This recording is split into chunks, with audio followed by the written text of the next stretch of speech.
what we're going to do here, guys, is we're going to take this apart. I'm going to show you a few segments of how to go about doing that, and try to make it short and sweet. So this is where we're going to start, is right in the middle of the brisket, and you come right down alongside here and angle over around the penis area, because that's usually where the nastiest hair is, and come right down alongside, and I like to just kind of stay on the top side of the nuts, and you go just right down to that, and that's as far as you need to go for right now. And then I like to come in right here just behind the shoulder and start your cut. Make the same cut on the bottom just to start it, so you come back to the same spot, and then you can take this right on up to the backbone. What you want to do with this cut is you don't want to end up way up here, okay? You need to make sure you're running straight over the top of the shoulder. You can kind of see the hump in his shoulder, and you want to end up back here, because you're going to see a lot of this on the mount. You want that mount to be about like that. So we're going to take it clear back to the center of the animal, pretty much back here, and you find the backbone where they're laying and make a little notch cut going forward right there, and one going beyond, so you can feel that to go back to. And then we're going to come back down here right in line with the elbow is where I like to bring it in, and you just come in from the side like that. You can use this kind of knife. I've been using this knife for a lot of years, and it doesn't leave as much hair. You can just kind of saw it up like this, and comes about the elbow and up the back of the leg, and you want to bring that right up to about right there above the knee, would be below the knee, and then you can work it around like this, either with the tip of your knife. I like to come from the underside because you're not cutting through any hair. As you can see with this particular knife, you don't cut through very much hair. You're not making slices like this. Come under the hide and you make that slice all the way around there, and now we can start skinning. So I'll show you a little bit of that, but the skinning process is pretty cut and dry. So now I've started skinning this, guys, and you can see how very, very little hair has ended up on the outside of the meat from the skinning process, or the initial cut. If you're taking a knife like this and you're cutting through, you can do the same thing cutting through the back side. A lot of guys can come down like this. I've seen guys go like this with their knife and bring it down. That works too.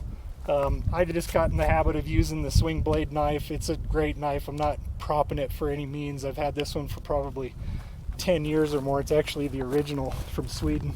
You see, we're working that off, and there's very, very, very little hair that ends up, because you're cutting from the back side. You don't want to be cutting through the hair, skinning it like this, or making your initial cuts from the top side in. You're just cutting through hair, and it's not good.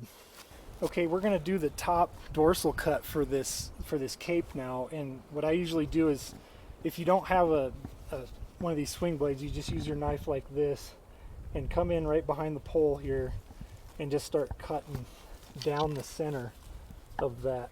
And you can kind of see the dark hair line that runs right down the back. Try to stay right in the middle of that dark hair line. And this is how you do it with a regular knife like this. This is very thick hide, so it's going to take you a while. I like to use this one too, this way. You can see how much thicker that hide is. And always make sure you go back to the same V. All right?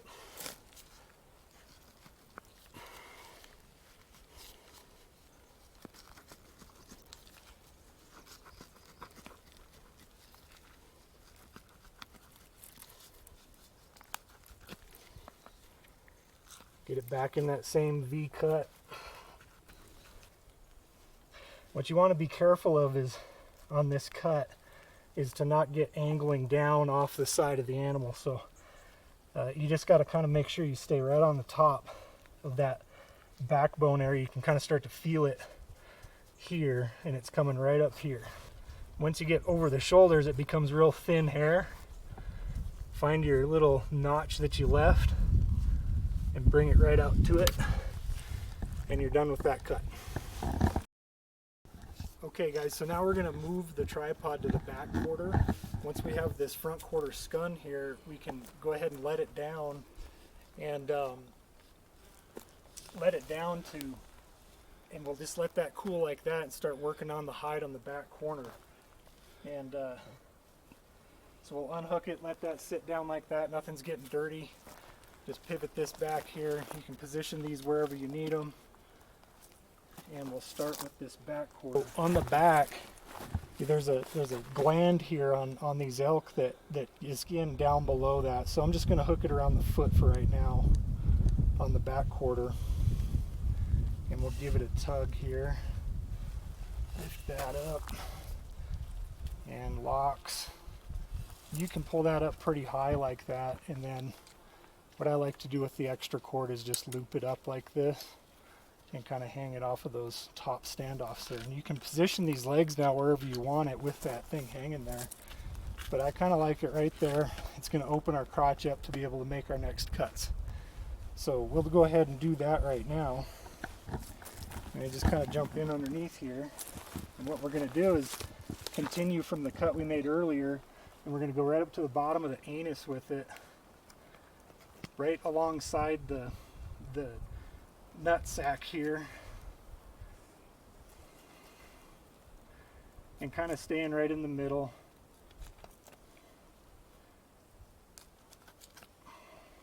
Being careful with your knife tip not to poke into the insides of this, because their bladder is right there and you don't want to get into that.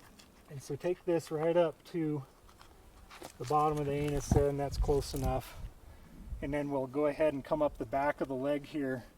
I like to kind of come up the inside of this, and not going to go like this and bring it right up the back of that leg, and you're getting up behind the top side of this tarsal gland here, and work this around here. This little knife, I'm telling you, it works really good. You see how I'm just doing that, and it just works around there. I actually sharpened the tip on this, and this is a swing blade. I don't know who makes it anymore, but I went ahead and sharpened that tip, and it works really well to be able to do that with. It doesn't clog up as bad as. So when you do this, you see how I got this flap kind of started on the inside, then you go to the outside here and just make sure you get that gland cut off and scun right off of there. And it goes with the back half of the hide. But this is how you keep skinning around that hock, and never cut through this tendon here. That's kind of a no-no. I like it because it's a great handle, obviously, so you never want to just slice through that until you're ready to cut it off, and I don't like to cut it off there either. We'll show you in another segment how to knock this leg off with just a knife.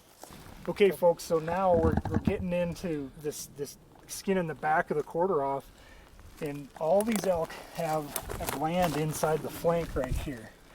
It's kind of a jelly kind of gland right here inside the fat, and what I'm going to do is show you where that is. But first I'm going to position this tripod to where it kind of opens that flank up, and you see what it did there is just opened that flank up pretty wide, and now this gland comes off with the hide. So you just kind of find this slot of the front part of the hide, and you're going to want to just keep pulling that fat up out of there, and the gland comes with it. It's right there. It's in that fat. And I don't like to cut through that part of that gland. I don't know, it's a lymph node of some sort, but a lot of that can come off with that hide and get fleshed off if you're keeping it. This guy's pretty fat though. So you keep working that off the top. And what I like to do when you get it down to this far, you don't want it to start to roll under and getting pine cones and stuff on it like this, because this can happen here. You've got pine cones and actually an old elk turd on there already. So we'll get rid of that stuff, because you want to use this if you're not one of those guys that packs everything with you. Some guys pack a tarp with, And actually I do have a rain tarp with me, but I like to lay the hide out like this as I'm cutting so that I can use it as a tarp to kind of roll this meat off onto so that it doesn't get a bunch of dirt on it right there. And that's the other thing why I don't like doing a dorsal cut. Those guys that do dorsal cuts all the way down to the tail and then try to take it off, now you're going to try to take that quarter off with just a bunch of dirt right here. So you'll see in a little bit how we take that off with the tripod, and using that to hold that quarter. And you can see how this works by yourself. It's really for the solo kind of hunt. When you got 3 guys standing around, you might not even need this, but it's so handy to have to just hold that thing. You back up a little bit and you can kind of see how that's holding that up there for you as you're even skinning it. And the cool part about it is this meat's cooling off big time right now. Even though the sun's shining and it's probably about, what, 65 degrees, it's already cool as a touch right here. So it's immediately cooling off when you skin it like this and not just gut it and walk away. About the worst thing you could do is just gut it and walk away on a 65-degree day. It just doesn't work. What we'll show you now is how to leave the evidence on the inside of the thigh here. So all you need to do is to get one of these testicles out of here, and it stays attached to the inside of the thigh here. And I'll show you how to do that right now. What I like to do is to just kind of come in here, and all you need is to get one. And so you skin that part down and get that one testicle to come out of there like this. On a cow, it's going to be a little different, obviously, so you can watch some of my other segments on saving the evidence, on learning how to do the cow. So this is where you want to split that testicle, and you're going to make some cuts right through and keep a lot of this fat and stuff right on the side of that. And you can see his penis here rolls through right in front, and that goes right through the crotch. And you want to kind of roll up alongside that, and you can kind of see where I'm opening up there, and keep this side of this testicle hanging here, okay? Because that's the part that you're going to end up leaving attached. But we're going to do that once we start to take that quarter off. So keep cutting in here all the way up to that anus alongside the penis there, and you get inside here and you're going to start to cut into the meat. You can kind of see where I'm starting to cut through that meat right to the pelvis in between the thighs, and you come right around the side here, leaving this part hanging here, and you just kind of keep working up, and you can see where that meat separates out underneath here, and all of this is going to stay attached right there. And the muscle part, there's a muscle part. You can kind of see this piece of meat right here that kind of holds that, and you're going to want to cut right through that tube right there too. Okay, now that stays with the carcass, and now you have that attached, you see, to the inside of the thigh. And just let that kind of set back where it was, and we're going to reposition the tripod now to get more of the flank opened up. What we have to do, guys, is we have to move the hook, the rope now, down to below the hock area.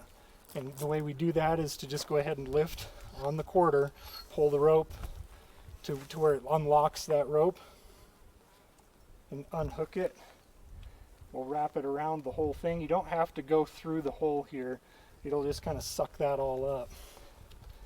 And we'll go ahead and get that pulled up to where it locks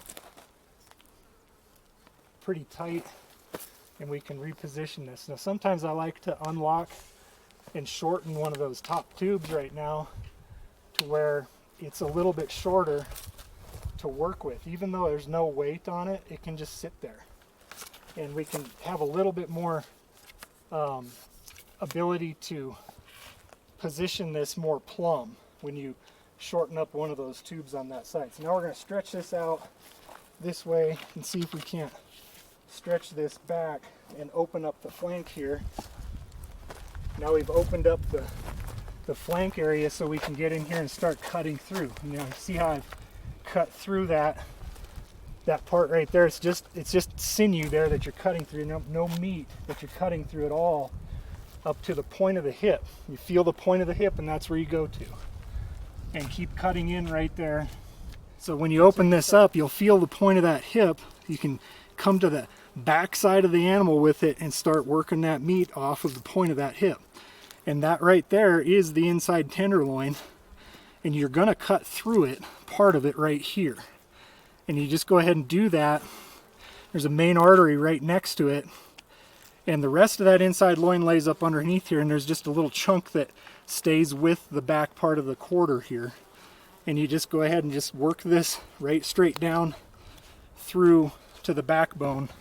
And we're gonna change it up now, and we're gonna work the, start to work the, from the butt end. And we're gonna move the tripod back this way. And you just got to kind of be careful when you're moving the legs around like this that you don't get them caught with so much weight on it. And I'm going to pull that up. I'll leave this extended a little bit further there. It kind of likes to catch there. Okay. And now we have it pulled up pretty tight back here on the back half. And we'll come back here. You keep opening this up right alongside the penis again, and you'll come right alongside the bunger here and keep cutting through that meat until you get to the pelvis. There's a point right here, and there's another point that's up here that you're going to find. You're going to stay to the outside of those, okay? And just keep following that bone around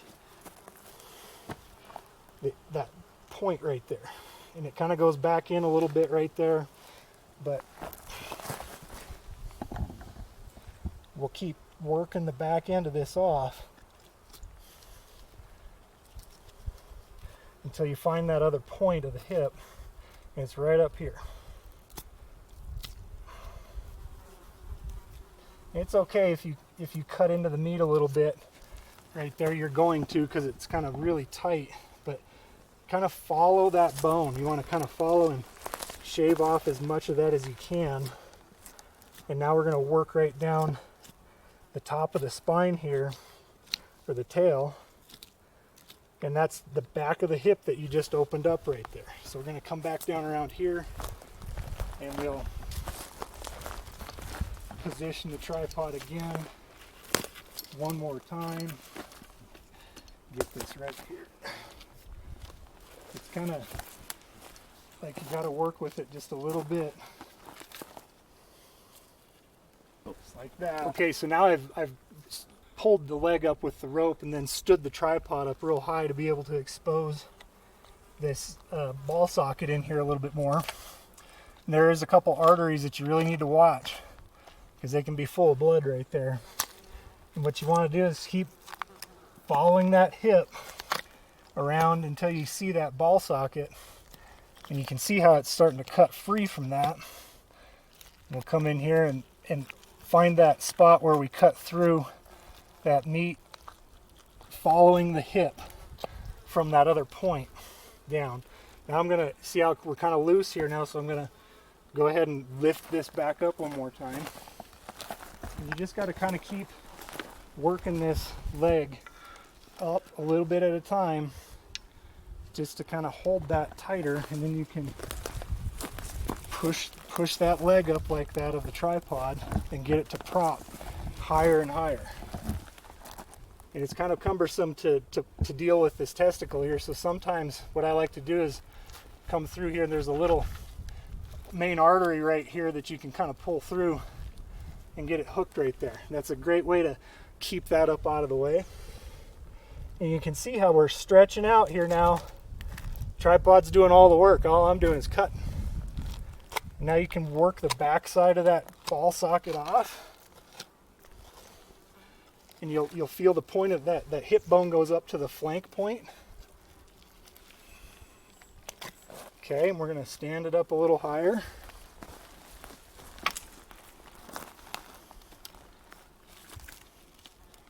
It just takes a few inches, and that's all it takes to gain that much more. And you can see how it's holding all that up. And we're just going to keep working that off the top part of the back now. We have our hide laid out here. And if this quarter is starting to come off of here now, we're going to keep working it off. And if you get it positioned right, you can do this, and it doesn't even touch that hide.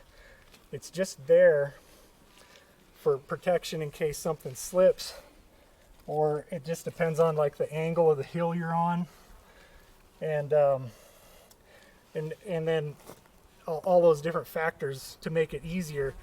You can reposition the body a little bit to get it to where his butt's a little higher on the mountain side than the front, so that you can get it to peel up like this.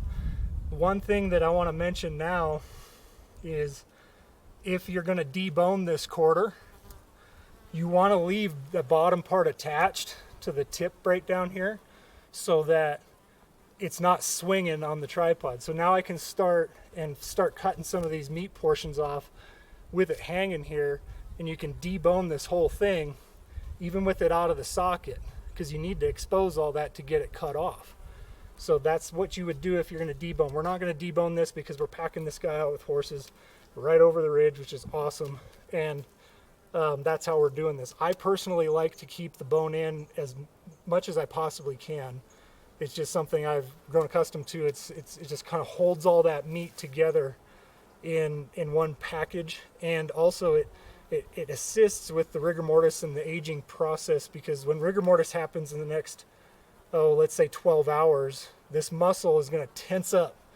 And if you deboned it, the muscle tenses up like that, and when it gets to that point of letting loose, which is after I think like 12 or 18 hours, it starts to relax. The rigor mortis sets out, and the decomposition process starts to take effect.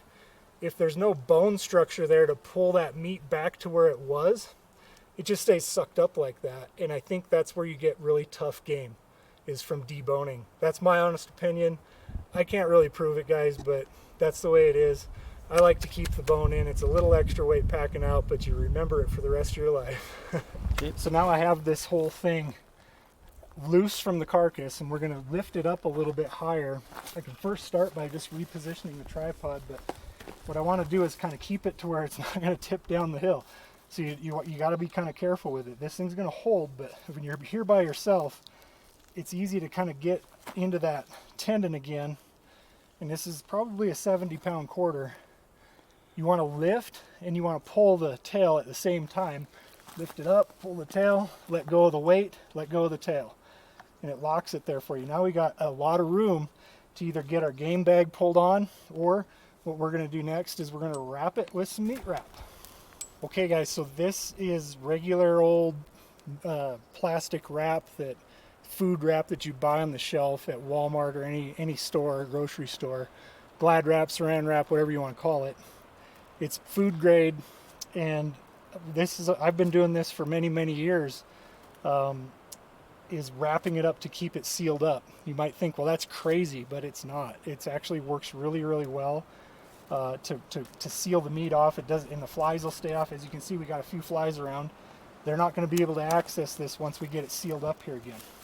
So the way I do this is you get it started, and you kind of get it unrolling. And I like to just get it stuck here and unroll it. And I like to go down around the bottom here, and you can kind of see how that works.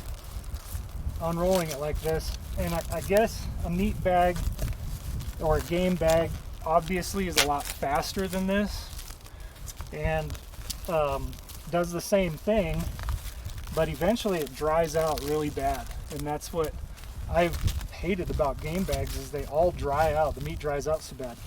So what I'm doing there is mainly going down and around the bottom in kind of a crisscross motion, and you just kind of go around, back down, and it's kind of imperative to get it down around this bottom as much as possible, and then go around the side. And you can kind of come up here and get it around right below where we have it hooked, and that seals up, it sticks to it really nice. And you go around it about 20 times or so, and it seems to be enough. And you can see how it's putting a layer back on that's just like the hide, but without the insulating value. So this hide has all that hair on it. It is an insulating value to it. This does not have an insulating value. Yes, it is not breathing, so to speak, but the animal's dead. It's creating a sealed up barrier that the natural convection is what's taking place. The heat is leaving through the plastic, and it's not holding any heat in at all. I've done it, put meat probes in for both game bags and with the meat wrap, and it cools identically. I have that in other video segments where I've shown that the rate that it cools off of a hot animal, it cools exactly the same. Now, if you're worried about it, let it hang here a little bit, slip your game bag on it. Then when you get it back to camp and cooled off, then you can wrap it up like this, just using cellophane. 250 feet, we'll do a whole elk. 200 will, it's a little short. 300, you got plenty. So now we have the carcass tag on here. It's on there with the evidence of sex on the same quarter. That's technically the way you're supposed to do it. That's how we like to do it. You tuck it in underneath a piece of meat wrap, or you stick it in the game bag. However, it's starting to rain here now, so we're going to have to hurry, but I'm going to show you how to get this off of here. What I like to try to do is lift up this quarter, pull on the tail, and let it come back down through so that line loosens up. And now you can grab a hold of it, unhook that rope, and you got this free to go lay it down up. Okay guys, now we're going to do the front shoulder, and there's a couple different ways you can do this, whether you want to keep the rib meat on the shoulder or whether you want to keep the rib meat on the ribs. So say if you're taking the ribs off, you can keep the rib meat on the ribs and just cut right through the armpit right here to take the shoulder blade pretty much off. But if you want to keep this rib meat attached to the shoulder along with neck meat, and that's how we're going to do it here, is I like to start right down at the brisket again, and you make that cut right through that brisket all the way up the front here to where you can start to open this up around that brisket. And you go all the way back to where the back of the brisket is here, and we're kind of getting close on our hide right here, but I'm going to go ahead and just cut right up through here. And this meat that is on the back part of this here, it's really thin up in this belly area. I usually leave that, it's up for you guys how much you want to pack out with you. There is a lot of grind in there, but it's really only about a 1/4 inch thick. And you can kind of see a line right here that actually is meat that flows all the way up to the point of the hip. You can take that. There's not a lot there. We'll go ahead and show you how to take that. But you just follow that up. You see how there's just very, very thin? And I like to kind of just follow that up to where it just exposes the back rib right here. And you can take that right on up past the top part of the rib cage here, and what you start to see is that you actually need to stick your knife in behind to start pulling that meat loose from the ribs. Okay, now if you were taking the ribs, this would stay on there, and you would be cutting it through here, and you would be taking that rib cage with, leaving the back rib attached that has the diaphragm attached to it. So all that is separating the guts from the thoracic cavity of the internals, and you want to leave that rib in. But right now we got to just keep cutting this up to where you start to expose the top part, and again following this rib up, this last rib, and it just gets to be nothing at the back strap. And then you just keep peeling this back off from the underside back like this. You can kind of see how I'm separating that out from the top part of the ribs. There's rib meat that's in between the ribs that you could end up taking off later when you do it like this. But for the most part, you get a lot of this rib meat off with the front shoulder. And now he's been shot right here, so we're going to get some bloodshot in here, but we'll just take it for now. It was an archery kill, so it's not going to have a whole lot going on there. But again, just see how I can keep peeling that off from the top side down, and it exposes a lot of that good grind. Now we're getting into that shot part. We're going to go ahead and just go right through that though. Come back down to the brisket, and you can keep peeling that brisket right off of the bone, and you see how thick that is, about 1.5 inches of meat there. And lots of hamburgers get caught out of that. Or if you like to do smoked brisket, there you be. So now we're getting into the jelly part of this bloodshot area where we made a great shot right between 2 ribs, like you planned that, right? And you can see how this comes off of here. It's really thin on this top part, and you just go ahead and keep cutting that down right to the top of the spine, and there's a separation right there where it separates the back strap from the shoulder blade. We'll go ahead and clean this off later, but we'll just kind of keep separating this off down here and exposing these parts of the ribs right down to the brisket. And you'd call this a rib roll, I guess you could call it. You can kind of see how it's rolling off of there. I like to start from the back to the front as we're doing to get it to this point, and then we'll come around to the underside here and we'll start lifting this up. So I set my knife down there, and we can kind of start lifting this guy up a little bit, a little at a time, just like we did the rear quarter. As you pull a little bit and it hooks, and you're able to get in here, and you can see how tight we are now. We can start to separate off a lot of this good rib meat from the inside out. Again, you're going to continue cutting down on top of that.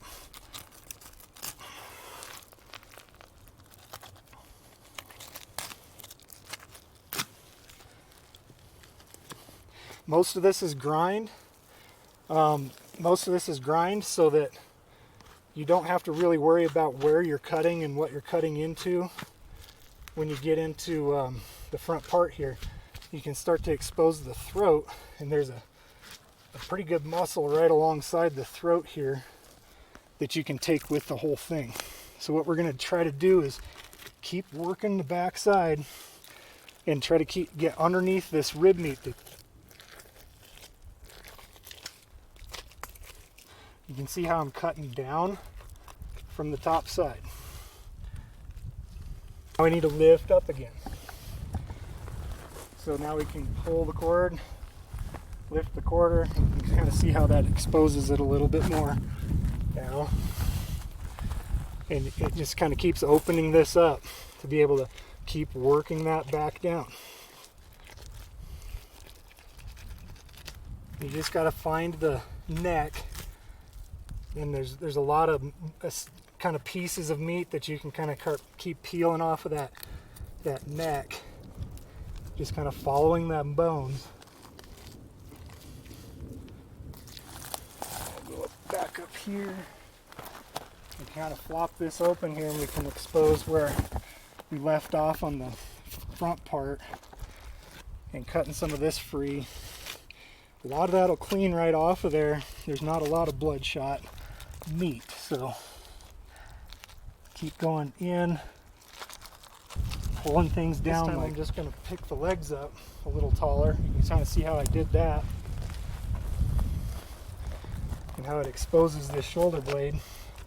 You'll get to a point where the meat's no longer attached to the ribs anymore, and you can just start to separate off the neck meat parts. And there's a separation of the neck meat and the back strap here.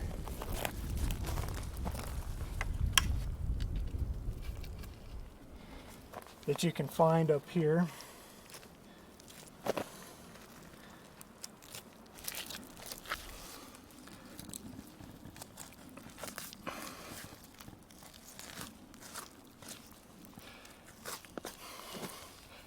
And there's kind of a line here that you can cut separation through here that you got to find that's actually the back strap part and the shoulder part.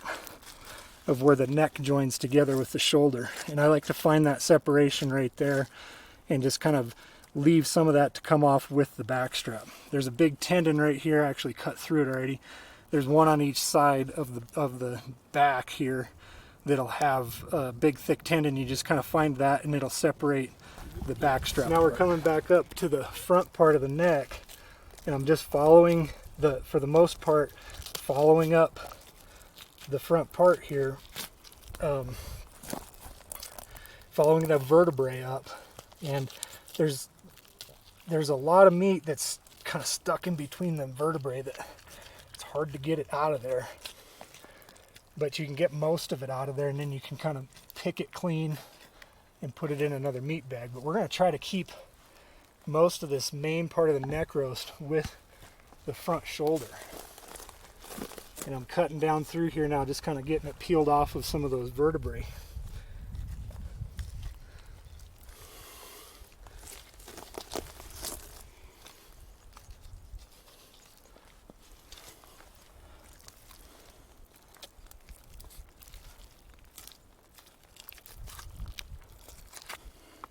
Eventually, you will find the that same separation where the back strap is. So we're going to lift it up again. I'm going to set it down a little bit and grab a hold. It's kind of hard to grab a hold of this, and you can grab it right here where the hide starts and lift a little bit at a time. And it kind of gives you a little grip there. And it starts to really help to open this up to where you can get in here now and finish some of these cuts on that neck roast. I'm going to try to reposition this thing to lay it back and stretch it out here. And again now, so when we cape this, we don't have the hide back here, so you got to be kind of careful with the dirt. If you had a tarp, you could lay it down there. I don't think we need it because we're still hanging pretty high here. Now we can expose a lot of this that we'll cut off and take with the front shoulder.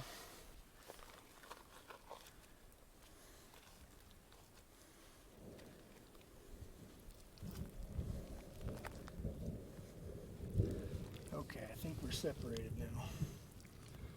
Now we're separated.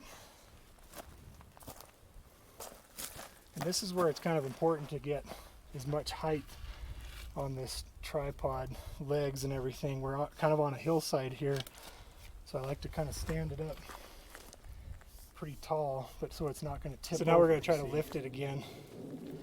I don't know if I'm strong enough to do it. There's a tendon right here that comes down the front of the leg that's similar to that back tendon, and you can cut through that right there to kind of get a good handle to be able to lift that up again one more time and get that high enough off of the carcass now to be able to get all this wrapped up in your bag. So we'll do that. Wrap this up now. We got to get our cord out of the way, so I just kind of loop it up around the top. And again, unrolling the wrap, I like to kind of get it stuck on there. And you might think, wow, this is a lot. It is. And I like to kind of get it folded like this and just start coming around. And get it started. And again, just go down and around that bottom a considerable amount of times. Is all you got to do with this stuff. You just have to be a little more patient, not in a hurry. I mean, most guys, they get in a hurry when they do this. And it's like, what are you in a hurry for? You're done hunting. You got the whole day. I get it if it's the middle of the night and you're doing this, but take your time and do it right. It's easy. You just kind of wrap it around like that. Go around the side of it. Back down around the bottom. Come all the way up around the shank. Get it up around the shank. You know, you need one wrap around that, and it's all it really needs to get sealed there. And just kind of keep going around, kind of tying it all together. You can see how it's kind of getting to be one package deal. And getting it sealed up. It is still cooling, believe it or not, it does. It's not generating any heat anymore. So any heat that's in there is leaving, and it's leaving at the same rate than it would be in a game bag. It does not have to breathe.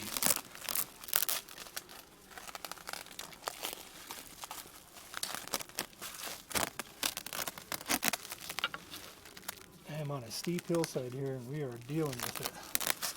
Okay, that looks pretty good. Put my thumb through it, and we're pretty well freed up. Now that is a lot of meat on 1/4. Now I'm going to try to do again is to let this thing down a little bit, but we're going to move it off of the side of the carcass here, just kind of by walking it downhill here, where I can actually drop it down some. We got to kind of lift up. This is kind of a hard part because we got a heavy quarter. Pull it a little bit, let go of the tail until we drop a little bit. You want to drop it down just about a foot. And once you let go of that tail, you just tension it again and it'll hook. Now we're going to grab this whole quarter, lift it up where it loosens that up, and you can just get that to twist right off of there. So now we're going to do the back strap on this side, guys. So what I like to try to do is clean off some of the silver skin a little bit where you have any bloodshot like this, and just kind of expose it. You can kind of take that one layer right off of there. And this is where I like to take that big tendon off with it, with this layer. And it just exposes that neck meat a little bit more right through here to be able to get started. So what we do is typically you'll find there's a separation of meat right here that is just the beginning of the back part. And I like to take that with, is just kind of come in there and start that separation down from the top part of the ribs, and your aim is to get back to this little point of the hip, and you just kind of got to cut through some of that fat that's there in the sinew, and you'll find a separation of meat. Feel the ribs and stay right along there, and you'll find a separation of meat there that will expose that back strap. And just kind of start with it right there and then follow it back forward. You just follow those ribs down, and we're going to come all the way up here and take a lot of this neck meat with the back strap, the neck meat that we didn't get with the front shoulder. So you kind of come into this stuff and start peeling it down to the backbone where the vertebrae are on the neck. Get to a point, a spot here where you'll see this little separation, and there's like a yellow sinew in between here that's part of this whole tendon system, and that's kind of the separation between the two pieces of meat on the neck. And so we're just following the vertebrae. This is the vertebrae right here, and you'll find that right there is where it kind of peel that last bit of neck meat off with the front shoulder, or with the back strap. Just kind of working up the top of that spine. And what you can do now is come in from the top side, and you find this tendon here and you get rid of that thing. And that's that separation I'm talking about. Just let that sit aside there, and you can find the spine here and start to peel off the back strap off of the back side of that, the top of those bones right there. So now you can kind of keep working down the top of the spine here, finding that top and making your cut down alongside those vertebrae.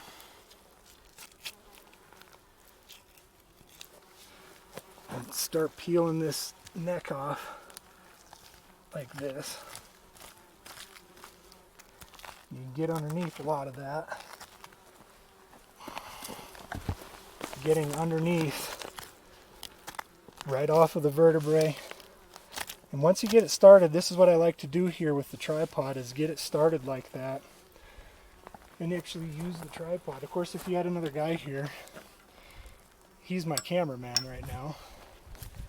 So we're trying to do this by myself, as if you were by yourself.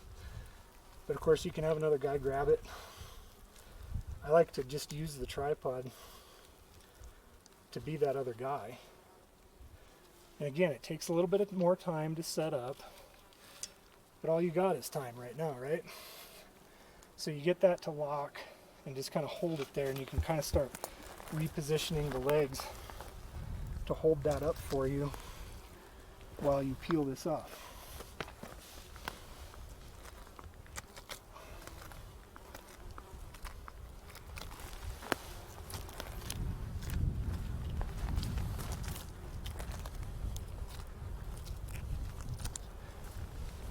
You can reposition it,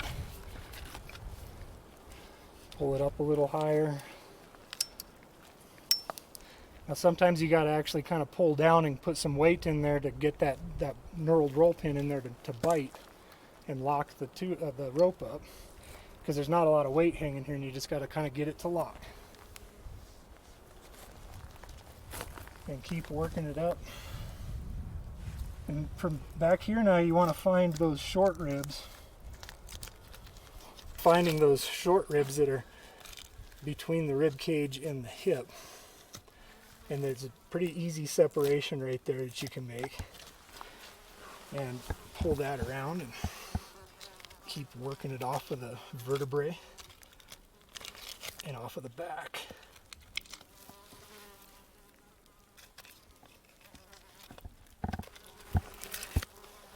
And again, we're going to pull this up again one more time. Just give it a tug. And now you kind of have that held up. Now we have the back of the hip here. You feel that bone, and that's the hip bone. You want to kind of come inside of that and go way in here to get that back strap all off of there. It kind of cuts way in there, like that. Just like so. It goes way back in there like that. So you can't really go wrong by putting your knife down in there, because it's pretty well boned all the way into there. And just end up separating that point out, working it off of those vertebrae. Sometimes you got to reposition the legs a little bit back further, kind of walk the tripod back, and keep working that back. To come down here now and finish my cut out the bottom, there's a really thick tendon right down there. It's kind of hard to get through.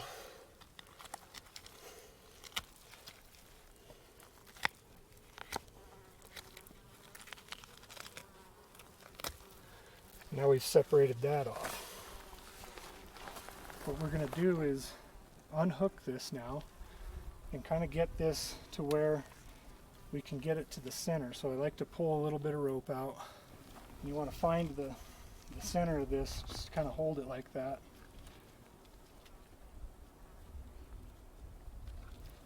And wrap this cord around about the center of that whole thing, where you can kind of suck it up like that, and it kind of folds it in half. And then you end up pulling that up tight, get it to lock,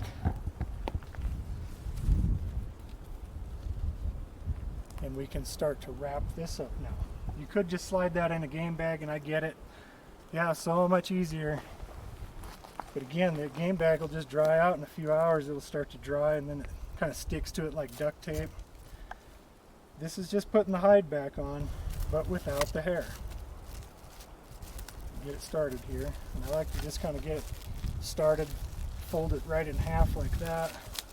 Go around it a few times. Sometimes you got to tuck in some of that neck meat that we brought with it. Just kind of work it around like that until you get that much done, and then you want to grab it like this, unhook it. So you want to pull that hook back through. Sometimes it can get hooked on some sinew there, but you can kind of just pull that through. Now you got your little baby here that you want to just try to get wrapped around the bottom and go around the top. Just while you're holding it there, you can do that 2 or 3 times and then fold it again and go this way with it. And boy, it makes a nice package. I know it seems like a lot of work, but I'm telling you what, when you get this back strap home, it will be just like it came off of the animal. It's not going to be dried out. It's not going to be a 1/4 inch of dried out meat on there. And that's the end product, is you have a nice sealed up package. Took you a little bit of time, but it's a sealed up package so where no flies are getting to it, no dirt, no dust. You know, game bags are fine, but there's still dirt and dust that'll get in there, and all kinds of bad stuff. So I like doing this. It just, to me, I've been doing it for 20 years. So what we're going to do now is the inside tenderloin, and one of the things that you'll notice is how tight his gut is here now, and it's going to be very difficult to get in there without relieving this pressure. So right now, all of whatever is the contents of his stomach are at the bottom, and there's a big air pocket at the top. And I know it sounds gross, but this is kind of the best way to do this, is to take a knife you're not going to use now for a little while, and you come in here right at the top, just past the back rib, and stick it straight in, and let that air out. And you're probably upwind.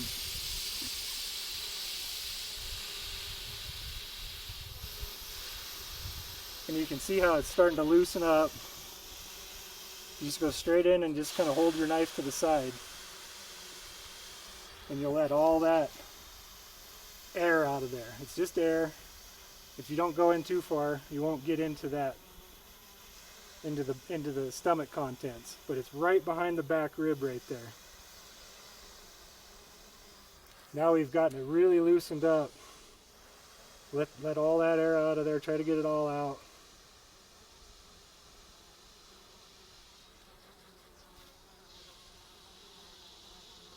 So now we got it pretty loose, you see. It's not as tight as it was. So now you're just going to have to make sure you kind of wipe that knife off or clean it. And what you can do now, it's still going to leak a little air, which is fine. Come in here and separate the flank away. Okay, now you can take your flank steak off if you want the flank steak. And that just kind of peels right off of here.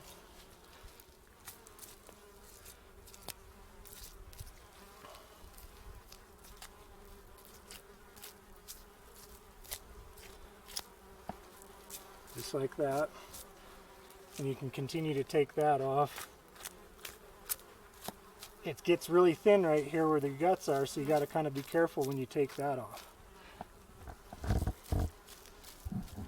But that is your flank steak, and they are pretty good. It's good grind. There's a lot of meat right there that you can use, and we'll put that in a separate bag. So what we're going to continue with here is finding these 5 short ribs, and we're going to open those up just inside there. And this is your inside tenderloin right against those. So you want to kind of lay in here with your knife and separate out.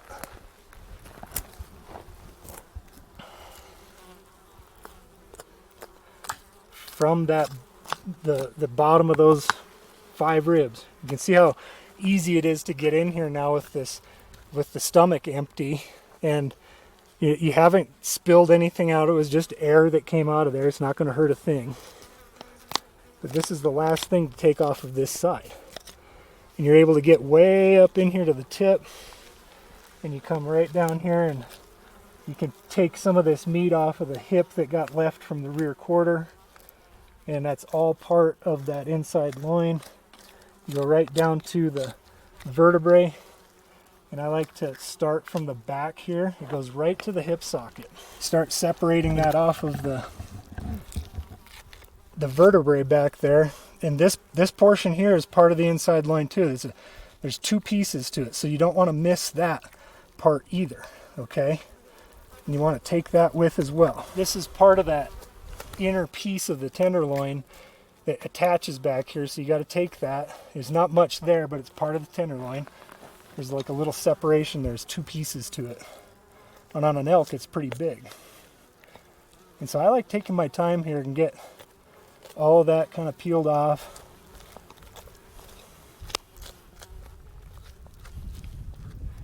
and I haven't exposed any gut yet. There's a little bit of a hole right here where I took the flank off, and you can take the flank off after you're done. For the most part, the inside loin just kind of peels away from the stomach lining here, and you can just peel it away like that. But when you get up to the vertebrae, it is actually attached pretty well, and so sometimes it takes flopping it around like that, and coming in from the top side.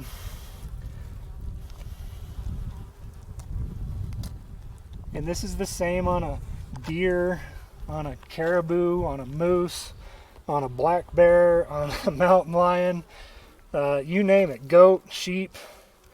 They're all built pretty close the same, with inside loin and back strap and all that good stuff. So there's a really thin layer right here that you got to be very careful with your knife to not open that up, because it's all part of the gut lining. So this is, see how I'm separating, this is the main part of the inside loin. I already got it, but there's two pieces here that are in here, and I like that second piece, and I'll tell you why. Because tonight we're gonna chop that little bit up and have it for an hors d'oeuvre. So again, I'll show you, this is the main part of the inside loin, what I got out of there. There's another little strip in there that has a lot of meat on it that you can fillet out some of those tendons. And it's really, really good. It's just the same meat. It's the same piece. It's just a separate chunk of it. So right now I'm going to fold this up and wrap it up. Okay guys, as you can see, we got him rolled around, and what you do is you spin him around and you flip him over. It's not the easiest thing to do by yourself, but you can do it. What we're going to do is continue with where I had left off with these cuts. And you find that notch that I talked about with the cape cut, and you find that notch, and you got a notch up here, and you just kind of line those up and go right down this other side, and that's the other half of your cape cut right there. We'll grab the tripod and we'll set it up over the front leg here. Pull that tail down through there. I want to set it up to where it's over the center of gravity, which is way out here on the end of his foot. I can suck it up like that real tight.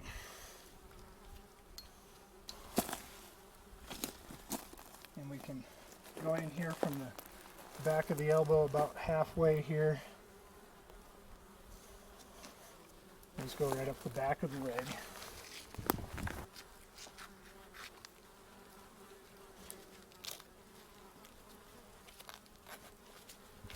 Just like that. And we can start skinning.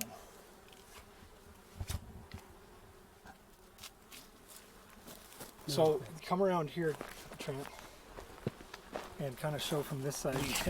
When you get to doing this second half, you're going to want to skin and leave this whole portion here attached to the carcass. So what I like to do is come alongside the other side of that area of hide there and go right up the same way. Just take the rest of the scrotum right off, because you don't need this other half of it now. And you can take that right up and get rid of all that. Will just stay with the carcass now. And we'll skin the rest of this whole side of the back half off, and that'll be done. And then we'll take the rest of the side off like we did the earlier part, and that's how you do the whole thing. Okay guys, this is what you end up with when you get finished up with that whole carcass. And the head sitting here with the cape on it, and we're gonna go hang that up in the tree down here. I'm keeping the back half of this elk to do something special with. And we're going to walk right down here, and the trick is to find a nice spruce tree like this that has the low pine boughs on it. And as you can see, it'll create a good amount of shade right in here, and we're going to tuck these underneath here. Most of the time a north slope will have this, and we're just right in between a south slope and a north slope here, so fortunate to have this nice tree here. But what we do is we'll get the meat hangers out here, the top knot meat hangers, And you break off some branches like this and make sure that they don't have these stobs sticking out to really poke into the meat. And okay guys, so what we got here is a nice tree, a nice spruce tree that's got low boughs for shade. And what we'll do is you take this end of your top knot meat hanger and make a loop out of it, just like that. Put it around the foot. I'm leaving the foot on this because we're not going to take time to knock it off right now. I just want to get these hung up. So you loop it around below the hock like that to where it's going to stay on there. And then we want to build this loop so that we can get it about this high right here. And I can get it around this branch right up here. So I'm going to make it about this loop about this big, and I'm going to pull maybe a good 1.5 feet out to see where that ends up. And what you do, like I showed you on the video for this, is you pull that tail through and cross it over that line and just pull that tight, and it pops them into those slots like that, and now you got your loop built. So now we're going to try to get this thrown up over the top of this, and I might have to pull this up a little bit. And I'm going to try to get it around this branch right here. And now all you got to do is pull this loop around the meat and hang it there. And now we got that one hung there, and we'll do the same with the other three here and get them kind of stacked up right here. So we'll do that next. Okay, so now we got all three of them hanging there, and I'm packing the fourth one down to the trail, and we'll get it hanging up down by the trail. So that works pretty good to do it. If I was here, I had a little more time before it's going to start raining here pretty soon, I'd build a meat pole here and be able to hang all four of them or whatever you can hang. It works pretty good to do it like that. But we're going to get out of here because we got a pretty good rainstorm coming. And I'd rather be hiking than trying to hang meat in the rain. So, onward and upward.